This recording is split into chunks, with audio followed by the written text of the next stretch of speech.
get some analysis now of this case from civil rights attorney, Fox News contributor Leo Terrell. Leo, thanks for being here. I want to start 30,000 feet, if you could, about what you saw today in these opening statements, how you think they were laid out. Well, I'll tell you, Brett, in my opinion, the prosecution is going to rely a lot on the videotape, and that videotape is a snapshot of the totality of the case. They have to prove that the officer's conduct was unreasonable for any other officer, and so they're going to rely on that tape. I hope they don't rely on the tape too much.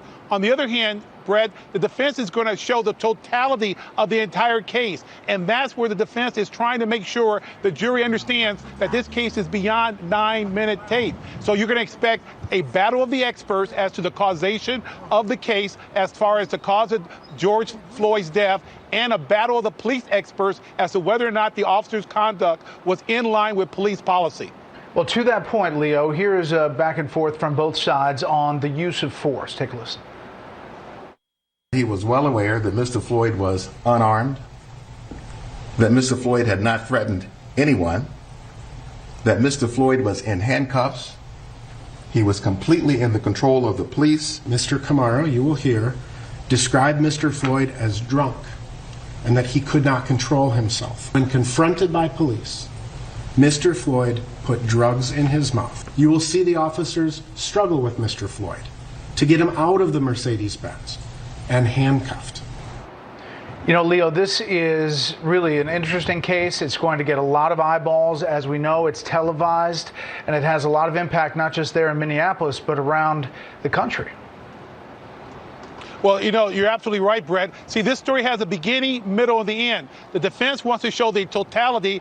The prosecution wants to show that 9-minute tape. But what you're saying about the worldwide implication, you had protests outside. And I'll tell you, Brett, I honestly believe this jury should have been sequestered, because you had demonstrations going on before the trial, and you'll have them throughout the trial. And that, to me, might influence the jury.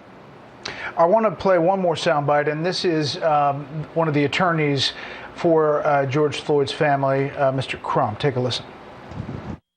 If George Floyd was a white American citizen and he suffered this painful, torturous death with a police officer knee on his neck, nobody will be saying this is a hard case. Obviously, he's making that case, Leo, in front of the microphones, in front of the media, not in the courtroom, but that hangs over this case. Absolutely, Brett. That's a perfect example of the race card being played. The whole purpose of that, let's be very clear, is to influence the jury pool and to influence the court of public opinion.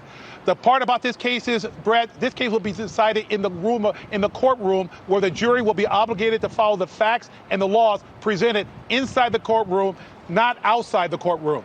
Last thing, Leo, the mix of this particular jury. There are some young people on this jury. I think it's 9 white jurors, 4 African Americans, and then mixed race for the others. What do you know about the outlook of this jury?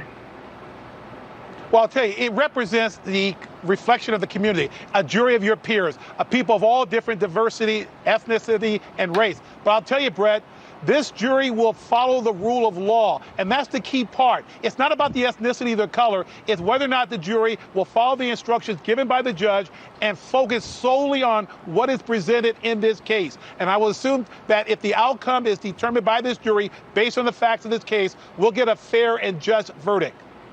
Leo Terrell in Minneapolis. Leo, we appreciate your time. Thank you, Brett.